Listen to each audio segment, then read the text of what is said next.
अस्सलामुअलैकुम अज़ीज़ तलबा, खान्स अकेडमी में आपका वेलकम है।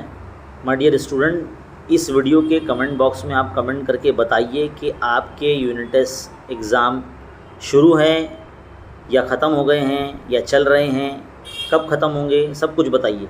क्योंकि मैं जो है इस यूट्यूब चैनल पर जो है बाकी की जो असबाक के लिए लाइव सेशन लेना चाहता हूँ। मैं दायरा सबक इंशाल्लाह शुरू करेंगे ज्योमेट्री में, और सबक नंबर जो 3 है हिसाबी तसाउद, वो शुरू करेंगे और इंशाल्लाह जल्द से जल्द आपका सिलेबस कंप्लीट करवाएंगे लाइव में, ताकि हर कोई देख के सीख सके, पढ़ सके।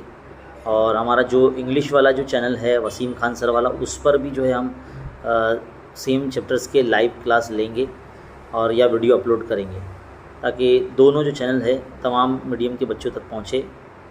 ये वाला चैनल जो है खान्स अकेडमी उर्दू मीडियम के बच्चों तक पहुंचाइए, और वसीम खान सर वाला जो है इंग्लिश मीडियम के बच्चों तक पहुंचाइए। मिलते हैं अगले लाइव क्लास में, कमेंट कीजिए।